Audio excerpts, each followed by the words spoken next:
নমস্কার, আপনারা দেখছেন জামালপুর নিউজ। আমি এখন অদিতি আপনাদের নতুন খবরের আপডেট নিয়ে চলে এসেছি। তৃতীয় বছরের কার্নিভাল কি থাকছে দুর্গাপুরে? শরতের আকাশে বর্ষামঙ্গল হলেও প্রতি বছরের মতো চেনা ছন্দে শহর থেকে গ্রাম শোনা যাচ্ছে টুকটাক শব্দ। খড়ের উপর মাটির প্রলেপ দেওয়া প্রায় শেষ হয়েছে। এবার দক্ষ শিল্পীদের তুলির টানে মৃন্ময়ী মূর্তি রূপ নিচ্ছে চিন্ময়ী রূপে। পাড়ায় পাড়ায় তৈরি হচ্ছে প্যান্ডেল, শহরের আনাচে কানাচে থিমের কারুকার্য প্রায় শেষের মুখে। বোঝাই যাচ্ছে চলে এসেছে বাঙালির সবচেয়ে বড় উৎসব দুর্গা উৎসব। মহালয়ার পর থেকেই কলকাতার মণ্ডপে মণ্ডপে দর্শনার্থীদের আনাগোনা হতে থাকে। তৃতীয়ার সন্ধ্যা থেকে জেলায় জেলায় পূজা মণ্ডপগুলিতে উপচে পড়ে ভিড়। দ্বাদশীর দিন দুর্গাপূজার কার্নিভাল ঘিরে বাড়তি উৎসাহ থেকে কলকাতার পাশাপাশি সমস্ত জেলার মানুষদের মধ্যে দুর্গাপুরও কার্নিভাল উপচে পড়ে ভিড়। আগামী 14ই অক্টোবর দ্বাদশীর দিন দুর্গাপুরে মহিলা কলেজ সংলগ্ন রাস্তায় অনুষ্ঠিত হতে চলেছে এই কার্নিভাল। সেই কার্নিভালের প্রস্তুত নিয়ে সাংবাদিক বৈঠকে দুর্গাপুর নগর নিগমে উপস্থিত ছিলেন রাজ্যের পঞ্চায়েত, গ্রাম উন্নয়ন ও সমবায় মন্ত্রী প্রদীপ মজুমদার, জেলাশাসক পর্ণাম বলাম এস, পুলিশ কমিশনার সুনীল চৌধুরী, পাণ্ডবেশ্বরের বিধায়ক নরেন্দ্রনাথ চক্রবর্তী, আসানসোল দুর্গাপুর উন্নয়ন পর্ষদের চেয়ারম্যান কবি দত্ত, মহকুমা শাসক সৌরভ চট্টোপাধ্যায়, ডেপুটি কমিশনার অভিষেক গুপ্তা, প্রশাসক মণ্ডলী চেয়ারম্যান অনিন্দিতা মুখোপাধ্যায় সহ প্রশাসনিক আধিকারিকরা। মন্ত্রী প্রদীপ মজুমদার বলেন, বাংলার ঐতিহ্যকে বাঁচিয়ে রাখার চেষ্টা করে বাংলার সরকার। ছোট বড় সমস্ত পুজো কমিটি অংশ নিতে পারবে কার্নিভালে। 14ই অক্টোবর দ্বাদশীর দিন অনুষ্ঠিত হবে এই কার্নিভাল। আবেদন করতেই ইতিমধ্যে শুরু করেছে পুজো কমিটিগুলি। দক্ষ বিচারকেরা প্রথম, দ্বিতীয়, তৃতীয় ঘোষণা করবেন। ইতিমধ্যেই দুর্গাপুরবাসীর মধ্যে বাড়তি উৎসাহ শুরু হয়েছে। দর্শকদের যাতে সমস্যা না হয় সেই জন্য বাড়তি নজরদারি চালাবে আসানসোল দুর্গাপুরের পুলিশ কমিশনাররা। মোতায়েন থাকবে ভলেন্টিয়ার। নমস্কার, এখনকার মতো খবর এই পর্যন্ত। পরবর্তী আপডেটের জন্য চোখ রাখুন জামালপুর নিউজ। আপনাদের সকলের সহযোগিতা এবং দুর্গাপুরবাসীর আন্তরিক চেষ্টা এবং উদ্দীপনায় আমরা তৃতীয় বছরের জন্য দুর্গাপুরে অত্যন্ত সমারোহের সঙ্গে আমাদের দুর্গাপূজার অন্তিমে মাতৃ প্রতিমা নিয়ে কার্নিভাল অনুষ্ঠিত করতে চলেছি। আগামী 14ই অক্টোবর যে জায়গায় এটা হয়, ওই উইমেন্স কলেজের সামনে মূল মঞ্চ হবে, ওর সামনে দিয়ে রাস্তা ধরে আমাদের সব যেসব প্রতিমা এই নিরঞ্জনের ব্যবস্থায় আমাদের কার্নিভালে অংশ নেবেন তারা সকলে ওই রাস্তা দিয়ে তাদের একটা নিয়মাবর্তিতার ভেতর দিয়ে আসবেন এবং প্রত্যেকটি পুজো কমিটি তার নিজস্ব সাংস্কৃতিক অনুষ্ঠান তারা ওই মূল মঞ্চের সামনে দিয়ে রাস্তায় অনুষ্ঠিত করতে করতে এগোবেন। এইটা দেখার জন্য দুর্গাপুরের মানুষের ভেতর যে উদ্দীপনা আমরা লক্ষ্য করেছি সেইটা বৈদ্যুতিন মাধ্যমে আমাদের মাননীয় মুখ্যমন্ত্রী দেখে তিনি দুর্গাপুরের জন্য বিশেষ করে আমাদের অনুমোদন দিয়েছেন এবং আমরা আশা করব যে এই উৎসবান্তে যে আমাদের কার্নিভাল অনুষ্ঠিত হবে তৃতীয় বর্ষের জন্য সেটা আরো মানুষের সাড়া জাগাবে এবং আমরা এই জনপ্রিয়তার নিরিখে আমরা মানুষের দরবারে আমাদের দুর্গাপুরের নিজস্ব সংস্কৃতি বৈশিষ্ট্য যে আছে ঐতিহ্যময় তা আমরা তুলে ধরতে পারবো। সকলের ঐকান্তিক সহযোগিতা এবং এই কার্নিভালে উপস্থিতি আমি কামনা করি। আর আপনাদের মাধ্যমে আমরা সকলে এখানে আমাদের ডিএমসির প্রশাসনিক বোর্ডের চেয়ারপারসন আছেন, আমাদের এডিডি এর চেয়ারম্যান আছেন, আমার ভাই পাণ্ডবেশ্বরের বিধায়ক নরেন্দ্রনাথ চক্রবর্তী আছেন, সকলে আর বরিষ্ঠ আধিকারিক আমাদের জেলা প্রশাসনে ডিএম, কমিশনার অফ পুলিশ, আমাদের ডিসিপি ইস্ট, আমাদের কমিশনার কর্পোরেশন, এসডিও সাহেব যিনি এটা সংগঠিত করবেন মূল দায়িত্বে থাকবেন তারা সকলে ছিলেন। আরো সব দপ্তরের আধিকারিকরা ছিলেন, বড় বড় পুজোর যারা সংগঠিত করেন তারা ছিলেন, আমাদের প্রাক্তন সব পৌর প্রতিনিধিরা এবং বোর্ড অফ অ্যাডমিনিস্ট্রেশনের মেম্বাররা তারা ছিলেন, আর সংবাদ মাধ্যমের আপনারা প্রথম বছরেও যেভাবে শুধু সহায়তা না পরামর্শ দিয়ে আমাদের এই কার্নিভালকে এখানে উপস্থাপিত করার সহায়তা করেছিলেন, দ্বিতীয় বছরে আরো ভালো করায় সাহায্য করেছিলেন। আমি আপনাদের কাছে অনুরোধ করব তৃতীয় বছরে যেন আমরা রেকর্ড সৃষ্টি করতে পারি। আপনারা আপনাদের পরামর্শ দিয়ে সহায়তা দিয়ে এর উৎকর্ষতা এবং জনপ্রিয়তা বাড়াবেন।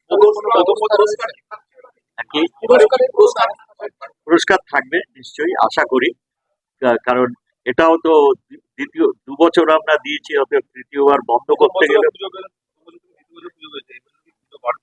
আমরা দেখি। এখন এই মুহূর্তে আশা করছি বাড়বে, কারণ এর জনপ্রিয়তা যত বাড়ছে যেভাবে এবারে মানুষের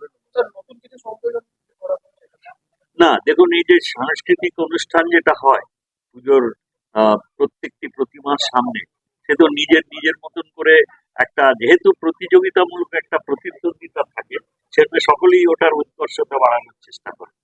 তো সেখানে কিছু অভিনবত্ব থাকতে পারে হয়তো, কিন্তু আমাদের এই কার্নিভালের ভেতরে নতুন কিছু উল্লেখ করার মতো এই মুহূর্তে নেই। এখন সাব কমিটিরা মিটিং করে কি স্থির করবেন, লক্ষ্য একটাই, যাতে উৎসবের শেষ পর্যায়ে এই কার্নিভাল মানুষকে আরো বেশি আকর্ষণ করে এবং উৎসবকে আরো বেশি আমরা উন্নতভাবে দুর্গাপুরের মানুষের তরফ থেকে আমরা উপস্থাপিত করি।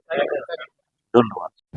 এবং বিশেষ করে আমাদের জেলা প্রশাসন, দুর্গাপুরের পুলিশ প্রশাসন, তারা যেভাবে আমাদের পাশে দাঁড়িয়েছেন এই কার্নিভালকে উত্তরোত্তর আরও জনপ্রিয় করে তোলার পক্ষে, তার জন্য প্রথমেই আমি আরেকবার কৃতজ্ঞতা জানাতে চাই।